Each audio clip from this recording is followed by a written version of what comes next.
So how difficult was it in the beginning? Okay, so in the beginning, I will tell you that the challenge was mainly in hiring the right people. As you can understand, automating the data labeling process isn't a very easy job. So if you had to explain your business model in layman terms, how would you do Right. that? So in very simple layman terms, we are a B2B company. So any company. Are the good parts and bad parts of being the CEO at the end of the day? So I think the good parts of being a CEO is that you get to, just live out your vision. So you have a vision for a product, you have a vision for a company, you get to live it out, right? And I think the hard parts are that sometimes that means that you also have to do something that maybe you don't enjoy, right?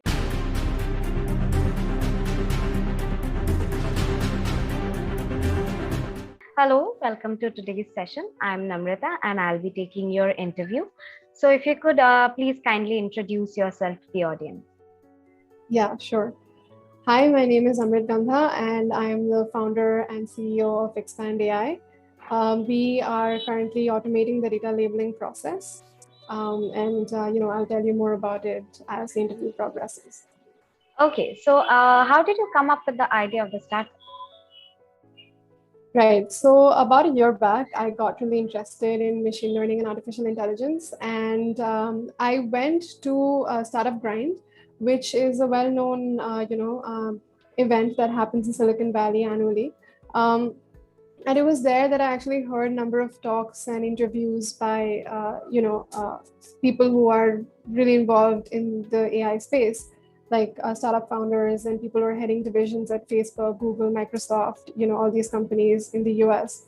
And it was really inspiring. So when I came back, I started learning up more about it. And it was during the learning process that I actually got to know that, manual data labeling is a huge problem that the ML pipeline is currently facing. So to give you more context, like what do I mean by manual data labeling and what is data labeling and how it fits into the whole ML pipeline? So supervised learning is the most common type of ML model that is used. So what happens with supervised learning is that you need to have high quality training data set to train your model so that it can do what it's been built for, right? So usually what happens is that companies have unlabeled raw data, ground truth data, which needs to be labeled in order to prepare this training data set, which can then be used to train the ML model after it's been built, like during the training phase, right? So right now, generically what's done is that you have human annotators who actually, manually label this data, right? So companies will either hire in-house annotators or they will,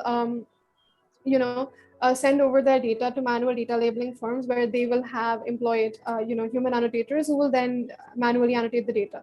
So the problem with this is that depending on the volume of the data, it can take weeks for you to actually finish, labeling the data and have the training data set ready. And it's a very costly process, as you can understand. It's manual, and so obviously, companies have to bear immense, expenses as a result of this. And it's also prone to human errors. Like if an annotator does not have the right domain knowledge, they won't be able to annotate accurately, and so the ML model will also suffer as a result.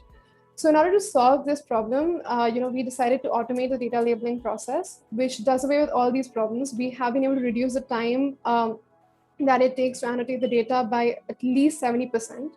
And the cost reduces a lot because we don't have the costs associated with manual data labeling. And also, because the model has been built in that way, so it's also not prone to human errors because the model has the right domain knowledge. So, that's for, why I started the company. So how difficult was it in the beginning? Okay, so in the beginning, I will tell you that the challenge was mainly in hiring the right people. As you can understand, automating the data labeling process isn't a very easy job. We are the second company in the world actually to do this. The other company has actually come out of Stanford AI Lab, right? It wasn't a very easy job. So I wanted to make sure that we hire the right talent, right? So after we got in a lot of applications, I reached out to all the IITs, like their career development center, and also posted jobs, and wanted to hire people as organically as possible though. And then finally, I was lucky enough to actually get the opportunity to meet Satya and Lakshay, who are two of the team members currently who are working on building the software. So Satya is from IIT Kharagpur and Lakshay is from University of Delhi. And yeah, I mean, they're pretty amazing. So that was the main challenge though, like finding the right talent to actually solve this challenging problem. Okay, So, like you are telling that you had some challenges in the beginning. So, was Yeah. there an existent market gap that your product had to fill? How did you model your startup according to the market gap? So, the market gap was that, the problems that I told you, that there wasn't a proper go-to solution for this. So, right. So, for example, say as an ML engineer, you have raw data. So, if you now want to manually label it, you have a number of options. There are tons of manual data labeling companies out there. Okay, you can just go to any one of them. The turnaround time would be kind of the same, because it's done manually. And the price would also be pretty high. Okay, unless it's crowdsourced. And again, if it's crowdsourced, the problem is that because people without the right domain knowledge are doing it, your accuracy will suffer. And to have high quality training data set is very important when to train your ML model to do what it's been built for. So this was mainly the gap, because before starting the company, I actually spoke to a number of ML engineers at companies like Google and Microsoft as well, and all of them said that this is a huge problem. And they agree that there is no proper solution for this. A lot of the times what they have to do is that either they have to annotate themselves if the data is manageable, or they send it to some other company to get it annotated.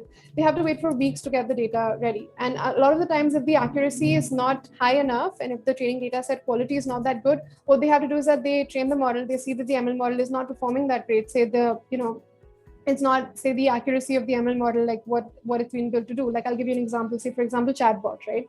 So how does a chatbot work, right? So, I mean, it has to make sure that it answers the end user's questions properly, right? So, and a chatbot, only an AI assisted chatbot can only do this if you train it properly with the right, um, uh, training data set, right? So this was mainly the gap, where we spoke to ML engineers. They told us it's a problem, it's a frustrating part of the ML pipeline. So we decided that, okay, we might as well go ahead and automate the process. So yeah. Understood. So, if you had to explain your business model in layman terms, how would you do that? Right. So in very simple layman terms, we are a B2B company. So any company which is working with AI, so say a startup, MSME, or even like the big giants like Google, Microsoft, Facebook, any company, that is working on AI and developing AI models, and especially, dealing with supervised learning models, who need training data set and who have raw unlabeled data would be our clients. So they would, send us their data set. We would, put, our software would put the labels, and then we would send it back to them. So that's how our business model works. Okay. So when starting out, did you your friends and family invested in the startup, or could you manage to find any investors? No, currently we don't have any investors. So it's pretty much like self-funded friends and family, but we are going to be approaching VCs pretty soon. Okay. We were talking about the challenges. One of the primary challenges right now is the pandemic at hand. Businesses have some suffered, some have gained benefited from it. So, what, according to you, are the factors that will impact your business in the coming years? Oh, for sure. So I think the major factor that will affect, the company in a positive way, I would say, is the fact that AI is a growing industry, right? In India as well as globally. So there are so many startups that are coming up in this space. A lot of them are working with supervised learning, and they need, their data labeled. So I would say that if you provide them with a solution that only adds value to their pipeline, which saves them so much time, because it reduces the time that it would take to label the data by 70%. It's pretty inexpensive, and it's very accurate. So it's only adding value to their pipeline. So I would say that seeing ourselves as the data labeling company is not something that I would say is absurd, because I think that we are adding a lot of value to our clients. So I would say this is one of the things that I see impacting our business in the future in the positive way. Okay. So are you looking to hire any fresh candidates to help you out? Yeah, so we are actually constantly hiring as and when is the need. So currently we are actually hiring for the position of business development manager. We're still in a development phase, like building the softwares, but we do want to start contacting clients and start getting in real world data from them. So that's the reason why at this point of time we are hiring a business development manager. Okay. So yeah, constantly looking for fresh talent. Right. So what are the qualities you actually look out for while hiring candidates? Sure. So there are four values that we have. So the first one that I would say, which is very important, is that you have to be a smart creative, right? So you have to be very passionate about what your job is. You have to really put your best in getting it done. And you have to think outside the box, which is very important. You know, like all the team members currently, they amaze me at times and really inspire me with the way that they think outside the box and come up with innovative ways to get things done, right? Which is highly valued at the company. As you can understand, we're not doing something very generic, so you kind of have to think outside the box. So we're looking for smart creatives. We're also looking for people who have high accountability, not just like for what they do, but also for the other team members to hold themselves accountable, as well as the other team members accountable. In the sense that if somebody can't get something done, at the end of the day, they have to be able to help that person take accountability and ownership for their team members as well, and get the job done.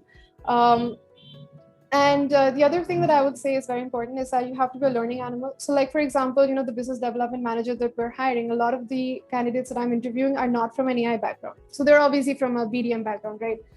So then they would have a learning curve where they would have to very fast, learn a lot about AI and ML and about data labeling so that they can, talk to clients. And we're not just targeting clients in India, we're also targeting clients abroad. So even more so, they would have to really understand the market. So yeah, I mean, have to be a learning animal, constantly, wanting to learn more about AI and as well as like anything which is relevant to the company.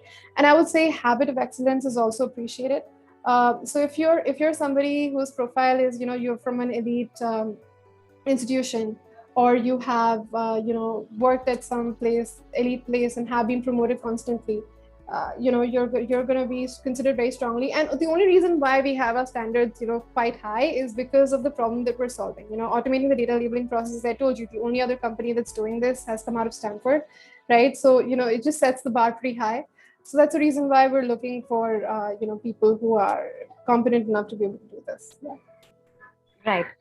So you are the leader of the company, if I can rightly say that.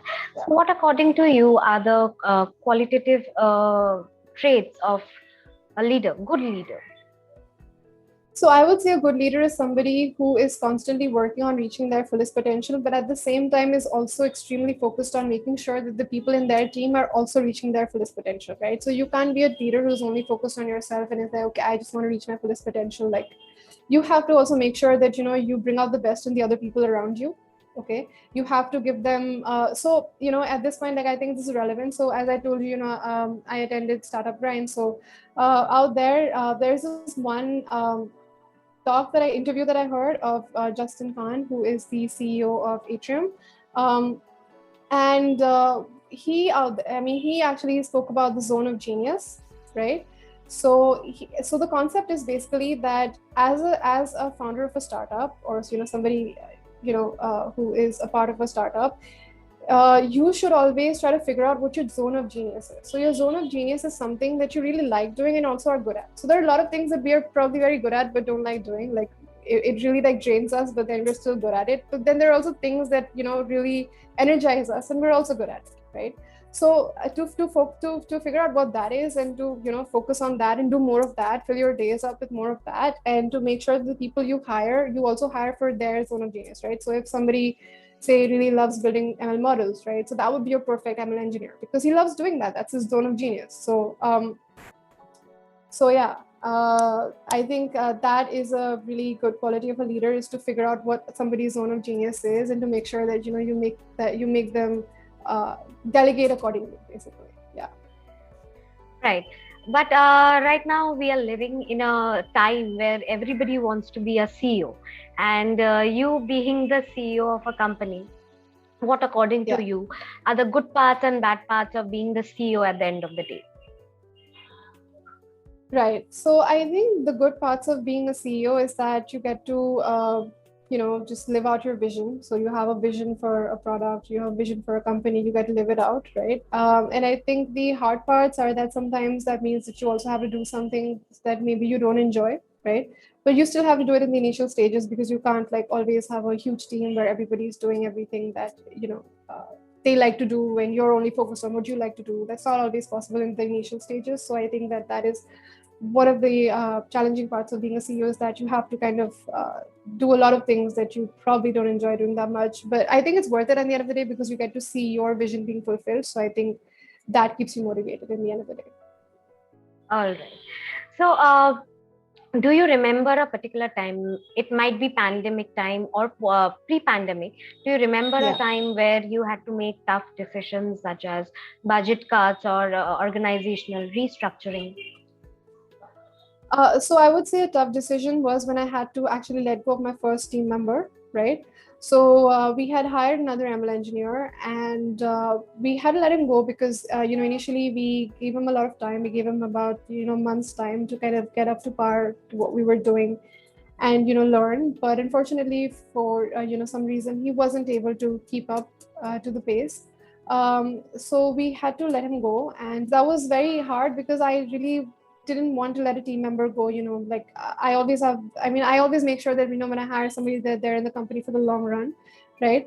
So that's the reason why that was one of the hardest decisions. But then I think that it was right for the company at the end of the day, because if he wasn't really living up to the standards, then we had to let him go. But what I did learn from that experience though is that we had to like change our interview process a bit. So since then, we have actually added another layer to our interview process where candidates will have to now complete an assignment, which consists of like reading research papers and running experiments, the same things that ML engineers would have to do, when they're hired, to make sure that they can actually competently do that. So yeah, that was a huge learning experience for us as well. But yeah, that was one of the hardest things that I've had to do. Right. Are you looking for hiring any vendors to simplify any part of the business? So right now we're not looking for any vendors to simplify any part of the business, but I would say that we are open to having conversations with potential clients who want to know more about the software and who just want to get into a conversation about how we can add value to their ML pipeline. Also, if you could let me know that if you have planned any short-term and long-term goals for the company. Sure. So I think the short-term goal would be to get, companies like being able to add value to companies like Google, Facebook, Amazon, all these companies, and also, startups in India as well as abroad.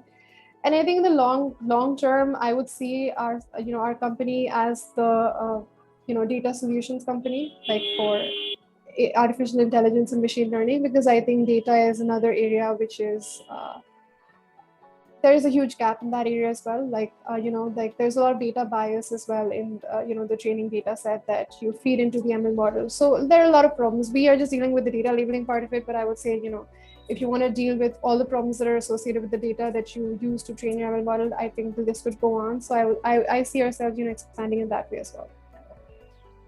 Lastly, I would like to know what are your thoughts on startup planes? Right. Okay. So thoughts on startup. I think you guys are doing a great job, giving a platform to, founders who are in their early stages. And I would say that, it's an immense opportunity to, be on this platform and to be interviewed by you as part of Startup Lanes.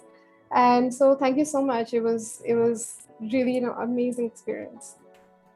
Well, that would bring an end to the interview today, but it was lovely talking to you. Thank you for taking out time and speaking with me, speaking about your business.